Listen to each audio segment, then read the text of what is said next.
रोजाना खबर रखे सब पे नजर। लाइक कीजिए, शेयर कीजिए और सब्सक्राइब कीजिए हमारे चैनल को। खरवंदा रेस्टोरेंट, स्वाद में भरपूर, उम्दा माहौल, शुद्ध शाकाहारी restaurant, H block, Shastri Nagar. नमस्कार, रोजाना खबर में आप सभी का हार्दिक स्वागत है। मैं हूं भास्कर विभूति। लगातार जिस तरीके से सेंट्रल मार्केट के मुद्दे को लेकर लगातार हम कदम ताल करते जा रहे हैं, सक्रिय हैं, लगातार दिग्गजों के इंटरव्यू से हम सीधे आपको रूबरू करवा रहे हैं कि आखिर सेंट्रल मार्केट विवाद के पीछे जिम्मेदार कौन है, कैसे बचेगा सेंट्रल मार्केट। एक लैंडमार्क बन चुका है मेरठ का। व्यापारियों ने 30-30 साल, 35-35 साल अपनी पत्नी के गहने बेचे, गहने गिरवी रखे, तमाम बच्चों के संसाधन में से कटौती कर अपने व्यापार को जमाया। बेटी बेटे बड़े हो गए हैं, अब मैरिज करने का वक्त है। ऐसे में आसियाना छिनता हुआ दिख रहा है। सुप्रीम कोर्ट का ऑर्डर आ चुका है जिसमें ध्वस्त करने के आदेश हो चुके हैं। लगातार व्यापारी लामबंद हो रहे हैं, लेकिन उस तरीके से नहीं हो रहे हैं जो आक्रामकता दिखनी चाहिए। 22 दुकानों का मामला नहीं है, यहां तो पूरे सेंट्रल मार्केट में भी गाज गिर सकती है अगर व्यापारी एकजुट नहीं हुआ। अभी भी आरटीओ रोड पर आवास विकास के आसपास अवैध निर्माण तेजी से हो रहे हैं, लेकिन उस समय आवास विकास के अधिकारी कान में तेल डालकर सोए हुए हैं। सवाल है इसके पीछे जिम्मेदार कौन है, और जब काम होता है तब ये बनवाते हैं और फिर बुलडोजर लेकर आ जाते हैं। सेंट्रल मार्केट के इस भावनात्मक पहलू को लगातार हम उकेर रहे हैं, दिखा रहे हैं कि व्यापारी भावुक है, रो रहे हैं, गमगीन हैं। उनके साथ रोजाना खबर मुस्तैदी से खड़ा है। ऐसे में मेरठ के दिग्गजों की भूमिका बड़ी हो जाती है। ऐसे ही एक दिग्गज से हम आपको सीधे रूबरू करवा रहे हैं जिनका नाम है नवीन गुप्ता। संयुक्त व्यापार संघ के लगातार अध्यक्ष हैं, निर्वाचित अध्यक्ष हैं। जमीनी स्तर पर इनकी पकड़ अच्छी है व्यापारियों में। आगे की रणनीति क्या है, ये कैसे किस रूप में देखते हैं, एक लंबा अनुभव है। 40-50 साल व्यापारी राजनीति का एक लंबा अनुभव है। इस मुद्दे को शायद इस तरह का मुद्दा इनके पास पहली बार आया है या पीछे भी आया है। ये तमाम मुद्दों पर हम सीधे रूबरू होते हैं संयुक्त व्यापार संघ निर्वाचित के अध्यक्ष नवीन गुप्ता जी से। नमस्कार सर, कैसे हैं आप? नमस्कार विभूति, बहुत अच्छे हैं। आज इंटरव्यू में मेरे पास शब्द भी नहीं है, कहाँ से शुरू करूँ, कहाँ करूँ। मैं भी बहुत दुखी हूँ, चूंकि मैं भी एक तरह से व्यापारिक पृष्ठभूमि से हूं, क्योंकि मेरा भी चैनल बेशक पत्रकार हूं, लेकिन जब मैं अपना ब्रांड, अपनी कंपनी चला रहा हूं तो मैं भी व्यापारी हूं। एक व्यापारी होने का दर्द महसूस करता हूं और साथ में सेंट्रल मार्केट के उन तमाम गरीब मिडिल क्लास व्यापारियों के दर्द के साथ खड़ा हूं। इस पूरे मुद्दे को एक बड़े समीक्षक के तौर पर आप कैसे देखते हैं? मेरी आज लक्ष्मीकांत वाजपेयी से भी बात हुई, तमाम लोगों से बात हुई है, उनकी भी बात बताऊंगा, लेकिन आप किस रूप में इस पूरे मामले को देखते हैं? देखिए, सेंट्रल मार्केट आज व्यापारिक अगर दृष्टि से देखें तो सबसे बड़ा मुद्दा व्यापारियों के लिए सेंट्रल मार्केट है जी, जिसको गिराने के आदेश सुप्रीम कोर्ट द्वारा किए जा चुके हैं। आदेश कुछ वर्षों पूर्व हाई कोर्ट द्वारा भी किए गए। उस समय भी लोगों के मन में दहशत थी। हम लोगों ने वहाँ संयुक्त व्यापार संघ के नाम पर एक बड़ा आंदोलन चलाया। कई दिन तक हम वहाँ लोग धरना प्रदर्शन किया, भूख हड़ताल की, आमरण अनशन चलाया। उस समय हमारे कोषाध्यक्ष एक सतीश चंद्र जैन जी, वो आमरण अनशन पर भी बैठे। उसके बावजूद जिला प्रशासन की टीम उसको गिराने गई, लेकिन उस एक रणनीति के तहत जिला प्रशासन की टीम को हमने सेंट्रल मार्केट की इन 22 दुकानों तक नहीं पहुंचने दिया। बहुत अच्छी बात। और उस समय उसको गिराने से वह बच गया। बाद में सुप्रीम कोर्ट से उस पर स्टे मिल गया। वह लगातार चला आ रहा था। अब सुप्रीम कोर्ट ने इस पर एक आदेश कर दिया। बीच में आदेश हुआ, उसके हमारे लोगों ने समय मांगा, समय कुछ मिला, लेकिन कहीं ना कहीं इसमें हमारे लोगों ने, हमने राजनेताओं से, शासन में बैठे लोगों से बातचीत की, प्रयास किया। यहाँ मेरठ में भारतीय जनता पार्टी के राष्ट्रीय उपाध्यक्ष माननीय डॉक्टर लक्ष्मीकांत वाजपेयी जी रहते हैं। उनका ये जिला है, उनका ये निवास स्थान है। उनसे बात की गई। राज्यसभा सदस्य हैं, उन्होंने प्रयास किया हमारे साथ और माननीय मुख्यमंत्री जी से मिलने का समय भी दिलाया। कारण कोई भी हो, वह मुलाकात नहीं हो पाई। बिल्कुल। और अभी भी समय है, ऐसा नहीं है कि आदेश आ गए। सरकार चाहे तो बहुत कुछ कर सकती है।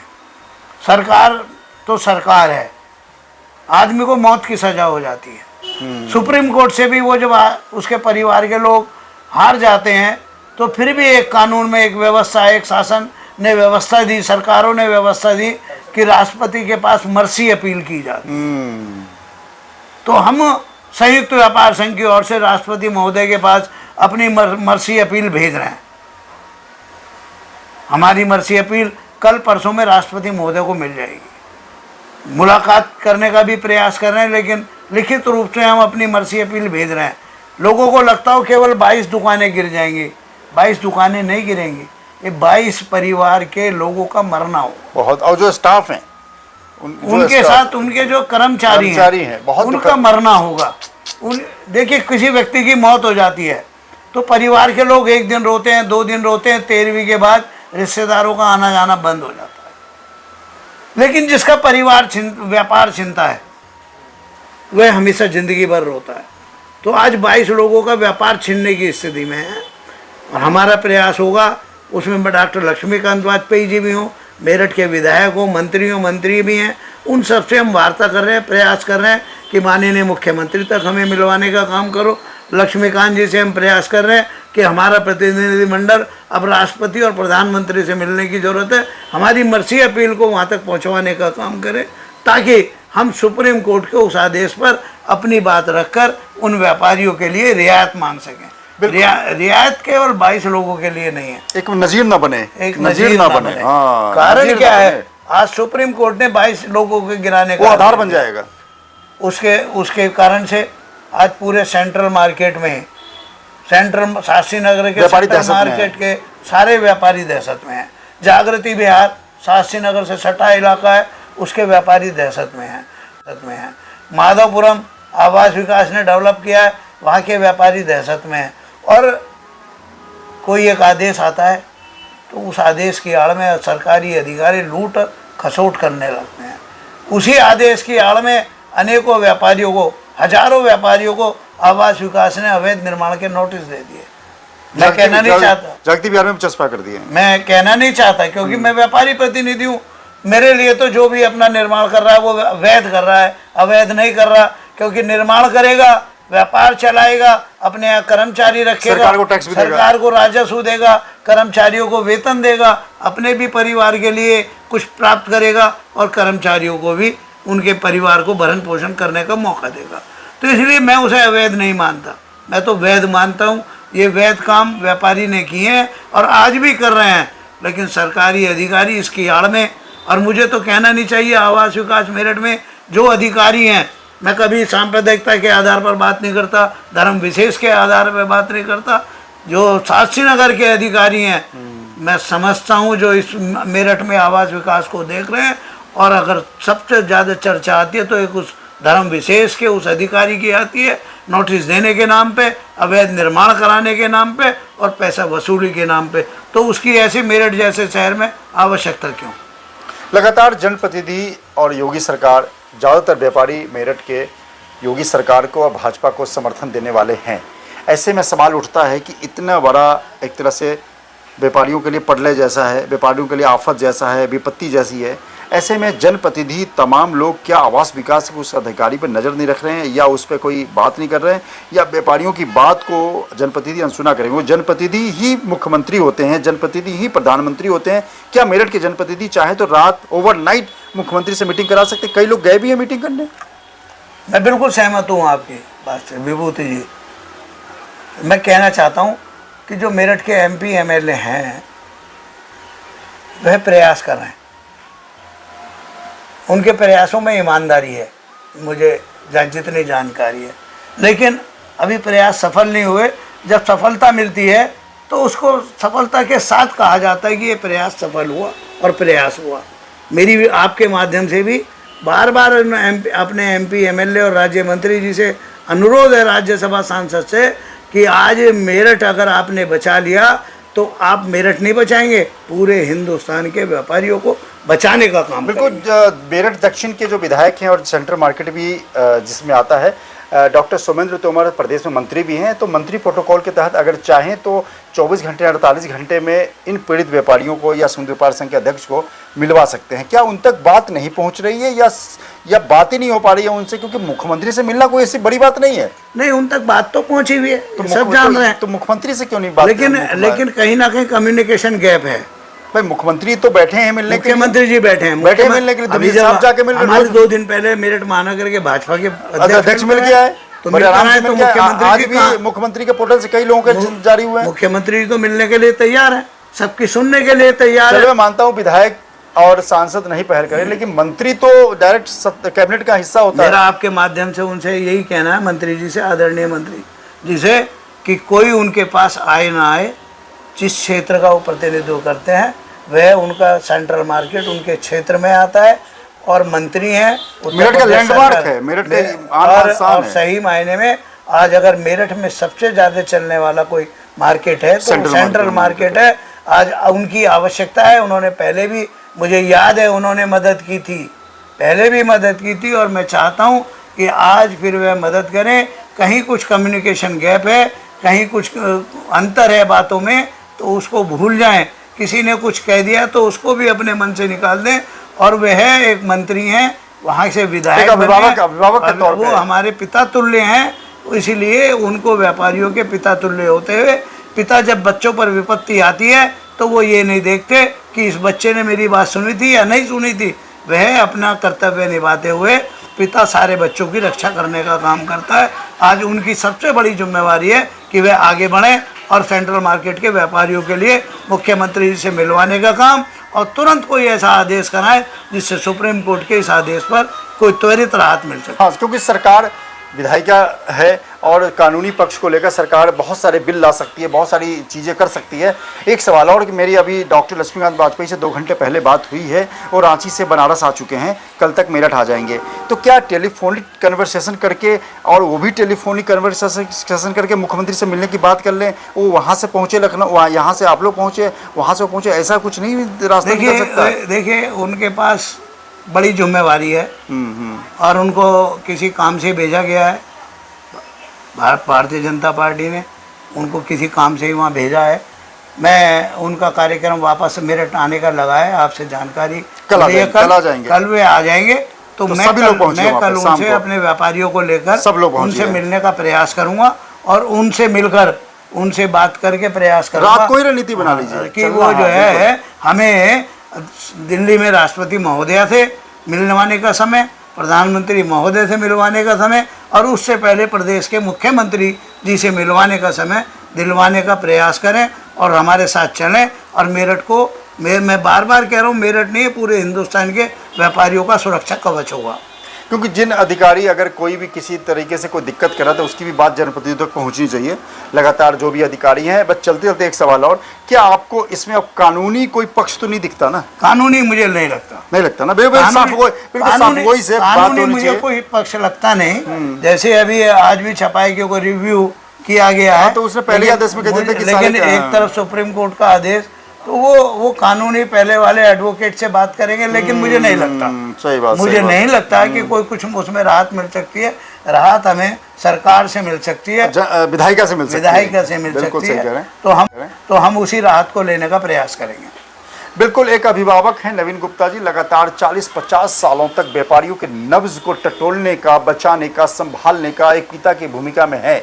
मेरठ ने कई उतार चढ़ाव देखे होंगे, मेरठ में कई आंदोलन हुए व्यापारियों के, मेरठ में व्यापारियों की हानक मानी जाती है, व्यापार संघ, संयुक्त व्यापार संघ अधिकारी तक हिल जाते हैं और हिल जाते थे। लेकिन सवाल ये है कि आखिर हम नज़ीर बनाने के लिए, गुटबंदी के लिए, एक दूसरे के पीठ पीछे छुरा घोंपने के लिए, एक दूसरे को परेशान करने की नीयत से अगर व्यापारियों की राजनीति करेंगे तो कहीं ना कहीं आने वाले कल में पीठ का छुरा कभी आपके ऊपर भी गिर सकता है। लाश पे राजनीति न करें, मैं बार बार कह रहा हूं और तमाम लोगों से मेरी सीधी बात हो रही है।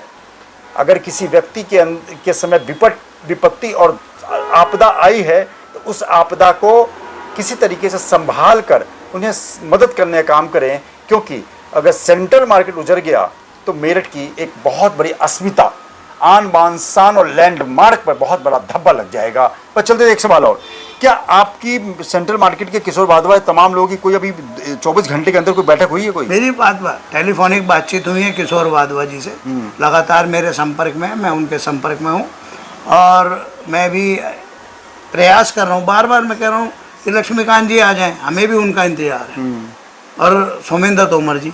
तो फायर राउंड करेंगे, मतलब कोई कल शाम से बिल्कुल इसमें हमारा वक्त नहीं है, वक्त नहीं है। मेरा मन बिल्कुल स्पष्ट है। इसमें कोई गुटबाजी नहीं होनी चाहिए, इसमें कोई बिल्कुल सही, इसमें कोई प्रतिद्वंद्विता नहीं होनी चाहिए, इसमें किसी के पीठ में छोरा भोंकने का काम नहीं करना चाहिए। एक उदाहरण देकर अपनी बात को समाप्त करूँगा। तूफान आता है, तूफान आता है, तूफान बहुत सारे भवनों को गिरा के ले जाता है पानी के बहाव के साथ। लोग बहने लगते हैं, और जब पानी के बहाव के साथ बहने लगते हैं तो एक दूसरे को पकड़ते हैं बचने के लिए। तो ये एक तूफान है। इस तूफान से बचने के लिए आप पानी में बहने से, अभी हम पानी में बहने की स्थिति में नहीं है, लेकिन आ चुके हैं। अगर सुप्रीम कोर्ट के आदेश के तकनीकी तौर पे तो आ ही चुके हैं, तकनीकी तौर पे आ चुके हैं। ठीक है, वो अभी बुलडोजर लेकर नहीं आ रहा है, वो बुलडोजर नहीं आया है, वो अलग बात है, लेकिन तकनीकी तौर पे और मैं तो मेरठ के सारे व्यापारियों से अनुरोध करूंगा, अगर देखिए हम उनको बचा तो नहीं सकते, हम अगर सुप्रीम कोर्ट के आदेश के खिलाफ वहाँ खड़े होकर उसके अगर कोई तोड़ने आता उसे रोक नहीं सकते, लेकिन अगर उस दिन उसे कोई तोड़ने आए तो इतना हम अपना पूरा मेरठ का व्यापारी विरोध दर्ज करा सकता है। आवश्यकता पड़े तो मेरठ को पूरा व्यापारी बंद कर सकता और वहाँ खड़ा रहे, तो जिससे अपने जो 22 व्यापारी हैं उनके दुख में वो अपना शामिल तो हो जाए। बिल्कुल, चारों तरफ से दरवाजा बंद हो चुका है और अब नजर सिर्फ योगी सरकार, मोदी सरकार और राष्ट्रपति पर जाकर टिक गया है। सवाल है, कानूनी दांवपेच में उलझा यह सेंट्रल मार्केट 15 सालों से लगातार कानूनी पक्षों को देखते हुए आज इस मुकाम पे है कि उसको अभी बचाने की कोई दरकार दिखाई नहीं दे रही है। सुप्रीम कोर्ट के आदेश के मद्देनजर जनप्रतिनिधियों से उम्मीद है कि कितनी तेजी के साथ और राष्ट्रपति, प्रधानमंत्री और मुख्यमंत्री के दरवाजे तक इन व्यापारियों को पहुंचाने का मादा रखते हैं। मैं बार बार कह रहा हूं कि लगातार एक भावनात्मक पक्ष के तौर पर कह रहा हूं कि प्रदेश सरकार के मंत्री, उस इलाके के विधायक सोमेंद्र तोमर जी अगर चाहें तो लगातार 24 से 48 घंटे मुख्यमंत्री के दरवाजे तक इन व्यापारियों को पहुंचाने का मादा रखते हैं। सवाल है कि प्रयास तो किया जा सकता है, बाकी नतीजा जो हो, ताकि कल को ये न लगे कि हमने प्रयास ही नहीं किया। मतलब 22 दुकानों का नहीं है। जब परिवार में एक व्यक्ति कमज़ोर होता है तो पूरा परिवार कमज़ोर माना जाता है। 22 दुकानों से अगर एक नज़ीर का जन्म होता है तो आने वाले कल में देख तमाशा बुलबुल का, आज हमारी कल तेरी बारी, देखो भैया पारा पारी। इसलिए संभल जाइए, क्योंकि संभलेंगे तो बचाव का रास्ता निकलेगा। ये थे शख्सियत नवीन गुप्ता जी के साथ हमारी सीधी बात। फिर कई नई शख्सियत के साथ सेंट्रल मार्केट के मुद्दे पर हम आपको सीधी बात करवाएंगे। तब तक के दी इजाजत, नमस्कार। रोजाना खबर रखे सब पे नजर, लाइक कीजिए, शेयर कीजिए और सब्सक्राइब कीजिए हमारे चैनल को। खरबंदा रेस्टोरेंट, स्वाद में भरपूर, उम्दा माहौल, शुद्ध शाकाहारी restaurant, H block, Shastri Nagar, Meerut. 249 में डेली अनलिमिटेड बफे, 16 से अधिक प्रकार के स्वाद का रोज उठाइए लुत्फ। यहाँ जैन फूड भी उपलब्ध है। अभी कॉल कीजिए 9634496111।